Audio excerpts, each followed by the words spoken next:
bunch of jackasses standing in a circle. Well, that was fun. Welcome back, guys.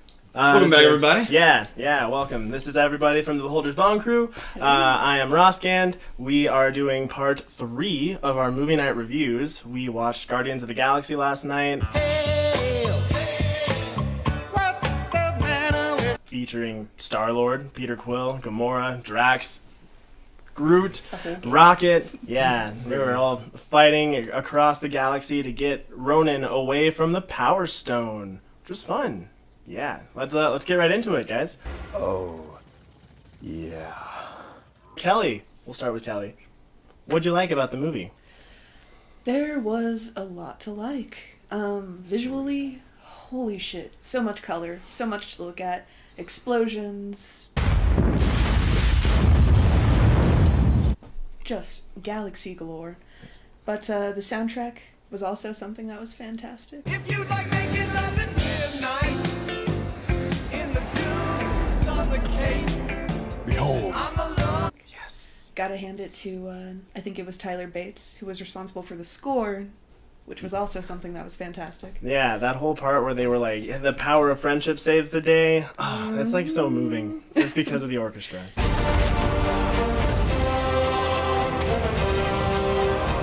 And that actually leads into another thing that I loved, the group dynamic. Other than just acting on set, it seemed like those guys really, enjoyed being around each other. It was a cool thing to see. Right? And it really makes it feel more like a family, too. Yeah. You can tell they're having fun, and it makes it that much easier to have fun with them. Max. What did I like? Well, They got my dick message. it's a bit more humorous than your average Marvel movie.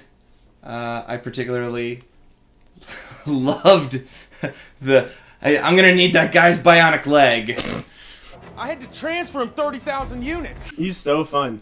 And and it comes back later, too, with the weird Mad Eye Moody guy's eyes. Like, It's important to me.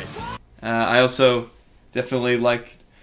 You knew that Ronan was gonna start monologuing and just, do the whole destruction of the world thing. And Star-Lord's like... Dance off, bro. And just his total confound, like... What are you doing? oh, man. So much fun. I just realized, too, there's a thing in your hand, Yes. and it's not weed-related. I wasn't listening. I was thinking of something else. We're back. Magic bong rips. Magic bong. Where'd the bong come from? Why is it loaded? Who knows? Chandler, what'd you like about Guardians of the Galaxy? So some of my favorites is this was Marvel Studios writing at its finest. Anything that was in the movie was not used. Star-Lord. Finally. From the very beginning to where the end, they had the spaceship coming down and about to hit those two people. What's that planet? On Xandar. Xandar. Yeah. So two Xandarians. Yep, those And it's two. about to crash into him. You're like. And then way later, you run out. They weren't random civilians. No! They were actually the officer's family. Hi, John C. Reilly's family. John C. Reilly's family was saved by Rocket and the crew, which is great. And that's a thing in film. You call it a tight script. That kind of goes beyond the script at some points because there's a shot of them and it's not as much script. I don't know if it was in the script to have that shot of them. But to have a film where all of your edits, or not all of your edits, where all of your elements are there for a reason. It's really, amazing. really, really well executed. I have a plan. You've got a plan. Chandler. So what? Okay. I mean, we were talking about this beforehand. Like everything in the movie comes back. What didn't you like about the movie? So love this movie. A lot of things to like. Everything's supposed to come back, except a line. We are Groot. Unpopular opinion. Why does he have an extra word in his vocabulary all of a sudden? I'm actually like- with you on that one. That's too. like if Chewbacca was like, "Oh, sorry," or said anything besides Wookieese. Right. Like, he's just like, "What happened?" Well, he don't know talking good like me and you. So his vocabularistics is limited to I and am and Groot. Exclusively in that order. we If you are would have kept Groot. it to "I am Groot," it would have been much more impact, much more emotional. Like you would have known he was saying like, "I'm saving y'all." I'm doing this for everybody. But he just still says his line. I could have picked that up from his only line that he Yeah. can say. It's the emotion But behind the power writing of the friendship background. gives you extra vocabulary. Yeah. The Learn power of words. friendship.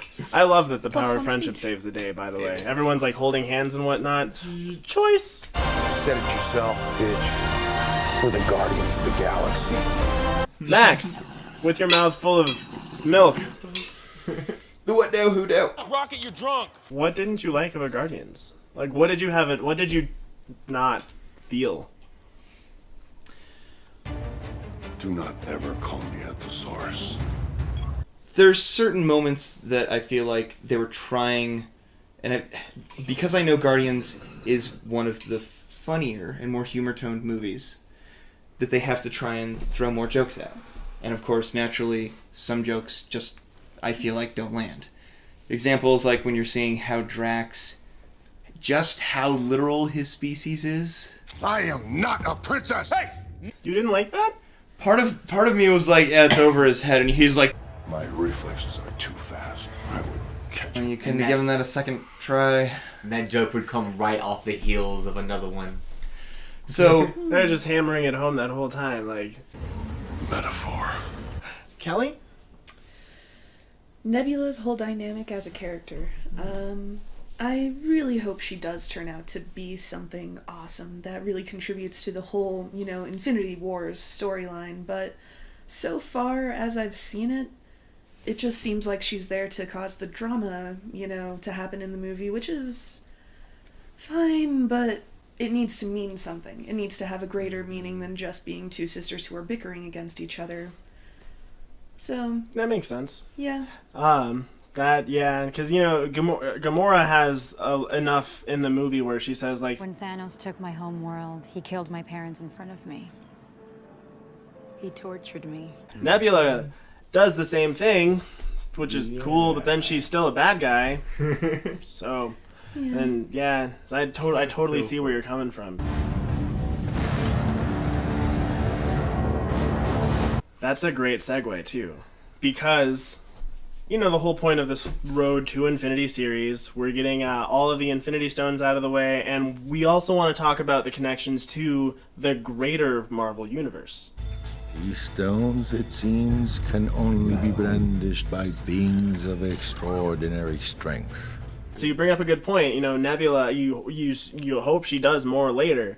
And with Infinity War coming out, you have Thanos, the big bad guy, who has gone all throughout the galaxy, effectively making different species extinct. This is what he's done to Gamora, and just saving the last member of that species. And they explain in Guardians, there was the point where Nebula says that This is one fight you won't win. And that really just emphasizes Thanos' brutality, but, it just is like, okay, cool, so she's just kind of bad for the sake of being bad.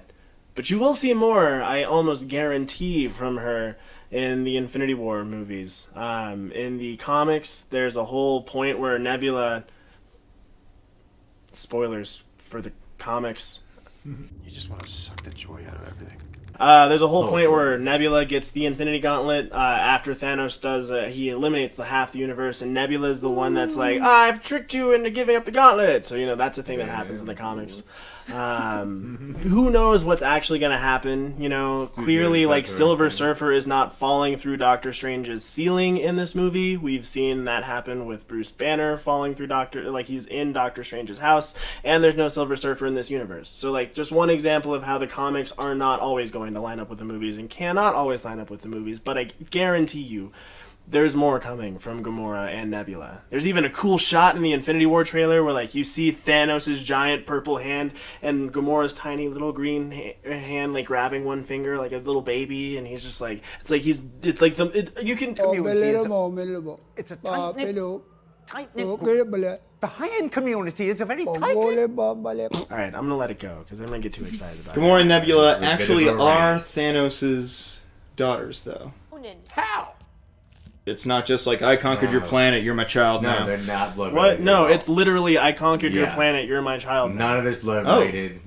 No blood. It's a long rant. Yeah. Okay. At no point, I don't know. I don't even. Yeah, no. Yeah. Well, that's why I had to ask, because I mean, Yeah. they're his daughters, but Thanos wields such They're- incredible power. If they are his blood children, No, do they they're- not inherit at least some of that? No, they're not his daughters. Okay. They're his adopted daughters. That's why they're different colors from him and each other. I'm a daughter of Thanos, just like you. Any other bigger questions regarding? We tying it all back in now. We're going back. Okay. Yeah, I mean, that was a great one. Like, 'cause that was a bit of a rant. Yeah, that was that's a connection for that. You know, any other connections that you guys are worried about? You have any questions about? I've lost all track now. Let's talk about the Power Stone. Let's talk about the Power Stone.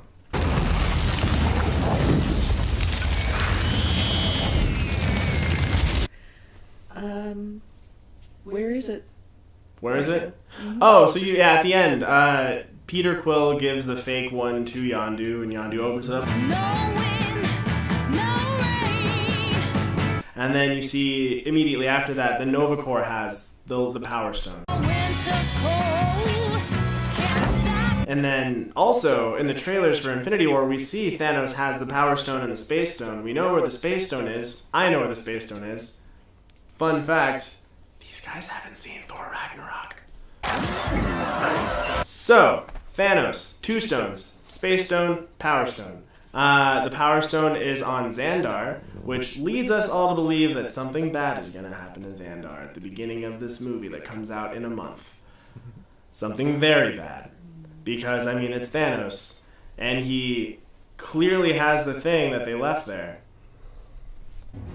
And I will bathe the stowaways in your blood.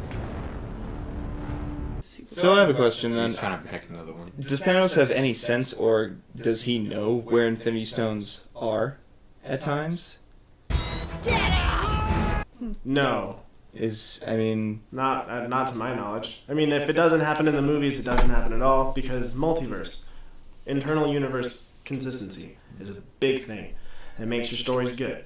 But he doesn't really have, there's no like Dragon Ball Z, I can sense the Power Stone. Okay. That's not a thing. That's what I was kind of curious about. No. So that was fun, guys. Yeah. We are going to keep doing this. That was, unless anyone has any other questions, because that was, that we got the Power Stone, Thanos, Gamora, Nebula. What movie comes after this one? What movie comes after this one? Oh, good one. Yeah, Age of Ultron. Avengers, Age of Ultron. It's another fun one. We're going to have fun watching it. We're going to have fun reviewing it. That'll be out next week as well. You can watch it on Twitch with us on Friday. You can watch our other shows on Twitch at the BeholdersBong link in the video description below. Feel free to come and hang out, sesh out with us. We'll be smoking weed, doing all the nerdy things that we always do, and having fun while we do it. I'm Roskand. I'm Toasty Tarask. I'm at BeholdersBong. And I'm Silver Cherry. And that's movie night. Yeah. Thanks, guys. Bye, everybody. Thanks for watching. Bye.